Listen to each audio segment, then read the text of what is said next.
I'm awake in the air, pretty cold. I needed my freedom, that's what I'm told. But I was so cool.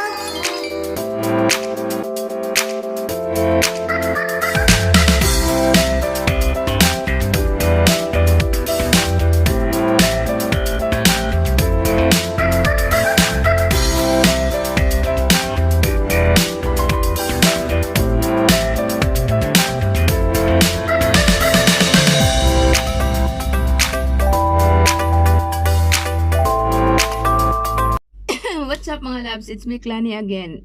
And welcome back to our channel. So today, meron naman akong ayo. Anyway, makalat po yung background ko kasi still nag-ano pa rin ako, nag-ayos pa rin ako ng kwarto. And today is mag-unboxing tayo ng bagong router na STC, which is sabi niya is 4G yung router and 5G yung SIM card. So 1 terabyte siya. So titingnan natin kung gaano ba talaga kalakas tong STC, which is Viva siya before. So ito yung ayan yung yan yung SIM card ng STC na 5G daw to. And this is the router, ng new router. Kumuha ko ng new router kasi nga hindi ako nakakapanood, hindi ako nakakabalik sa inyo, nakakapanood sa inyo. Kasi nga ang bagal ng internet ko. So bumili ako o kumuha ako ng internet na STC today. So ayan, yan ang STC natin. And open na natin. Sophie? Wow, my Sophie is... Bale, ayan. Meron tayong kutsara na pangkat. Ito ang i-unboxing natin. Sabi niya kasi malakas daw to. Hopefully na malakas nga pag kinonect ko sa laptop ko at saka sa internet ko. So ano ba nga yung nilalaman ng STC router dito sa Kuwait? So unboxing tayo, ayan. So syempre hindi mawawala ang manual, quick start, ayan. Syempre nagbabasa ba tayo niyan? Minsan kapag hindi mo makuha, binabasa ko rin to. Meron tayong connection o yung cable ng charger. This is yung head. Yung head ng charger, ayan. So, pag dito, charger connection, ayan yung charger natin. So, slip na. This is the battery. Sana maganda tong battery na to. Long lasting. So, ayan yung battery natin. Ang battery niya is Huawei. This is the main events. This is yung main kailangan natin yung router. So ito yung unboxing natin. Ayan yung router. Ito yung tsura ng router dito sa Kuwait mga loves. So ayan, STC nakalagay. That's yung Viva. Ayan. So ito ang back niya, naka ganyan lang, white na white. Ayan. And open na natin siya. Where is the ayan? So, pag in-open yung mga labs, meron ditong yung parang curve o parang may space dyan na yan yung tamang bukasan. So, buksan natin para ilagay yung battery. Ayan dyan mga labs. So, siguro pang ilang router ko na to since na dumating ako dito sa Kuwait mga labs. Dami na. 1, 2, 3, 4. Siguro nakalima na akong router. Siyempre, panibagong, medyo yung niya, medyo mabigat yung battery niya. Ilan ba nakalagay doon? Sabi niya, 3,000 megahertz per hour. Tama ba yun? Flat siya. Yan. Ganyan. Ba't parang ganun? Parang may guhit siya. Ayan o. Hindi kita sa pero parang may guhit siya. Ano yun? Ba't ganun? Para siyang may guhit. Hindi ko alam kung nakikita nyo. Nakikita nyo ba? Para siyang may guhit. Oh. Hindi ko alam kung nakikita nyo, pero para siyang may line dito. Hindi ko alam kung ano yan, kung tama ba yan or what, I don't know. Comment down below kung bakit may line to. May line to ayan. May line siya dito. So, ilagay na natin to. Yung battery niya is 3,000 nakalagay. 3,000 AH. Hindi ko alam kung paano tawag. Ano to. And then, ayan, ST. Yan yung SIM natin na bagong-bago. Ano nga po pala to, mga loves, is 1 year warranty. Babayaran mo is 10 KD. 10 KD dito sa Kuwait. Siyempre, 10 Kuwait dinar every month. Ganyan ang mga ginagastos namin dito sa internet, mga loves. Akala nyo ganun-ganun lang. Walang libre dito.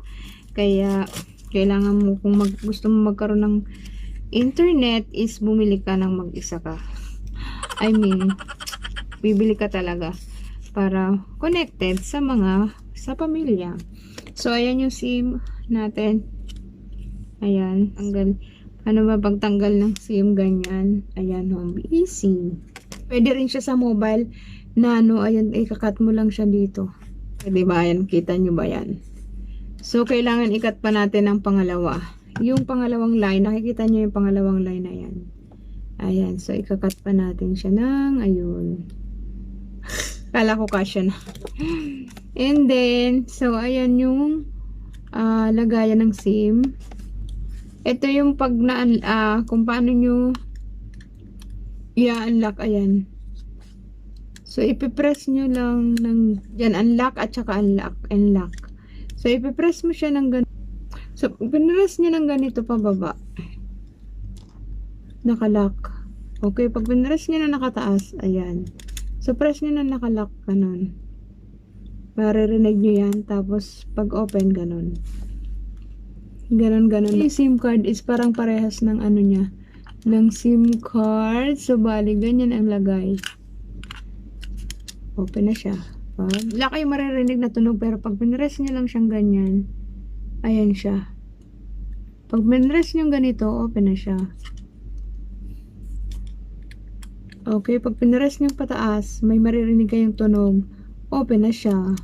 Okay, press nyo lang. Lock na siya. Okay. And then, lagyan na natin yung battery. Sana mahaba ang battery mo. Yan, lagyan na natin yung battery. And then, i-close na natin. Ang laki ng router ko. Oh my God. It's so laki. Yung router na isa is maliit lang. So, i-open na natin. Ito yung open niya. Tignan natin. Taran! So, ayan. Nag-welcome na. Wala pa rin connection. Yung password nga pala niya ay nasa loob. So, hanap. Tingnan natin yung password.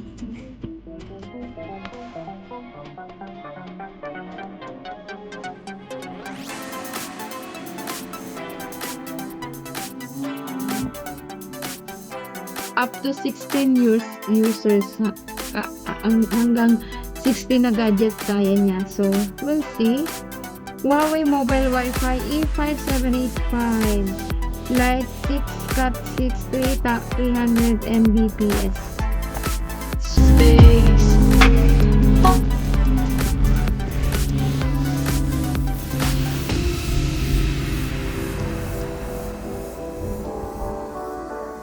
So, ayan, malinaw nga siya. Ayan. I hope ay meron pa rin ayun. Or anyway, mga labs, so, I hope na tuloy-tuloy itong siguro kasi bago pa kaya medyo malakas. Yes, malakas siya. And, yun na, bagong router ng Huawei Mobile Wi-Fi E5785 Lite 300 Mbps. So, sabi niya is 16 users can be 2.4 GH 5GB 3 whatever.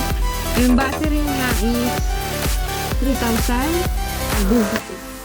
So, ayun ang mga loves ang ating router for today na bago na sana ay makaroon ako ng madaming mapapanood sa YouTube. So anyway, yung aking old na router, siguro ipapakat ko na lang yun kung ito, kung ito ay napakabilis. So anyway, mga loves, that's all for today, and I hope to see you again on my next vlog. Please, mga loves, don't forget to like, share, and subscribe. Please click the notification bell para ma-update ka sa mga vlogs ko. I love you always. Love to love. Yummy. Bye-bye.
Deep within, here we go. Somehow I'm caught.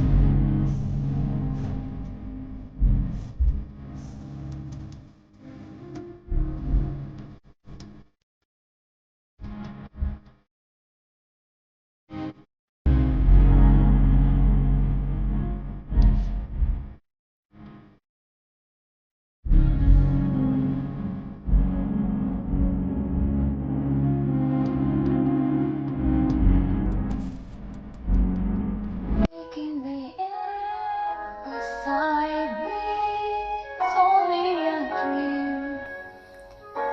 I needed my freedom, that's what I'm taught. But I was so fool to believe my heart lied when you cried. It was so sweet, but I was too blind to see everything we've been through. No more hate. Just admit that you're just afraid.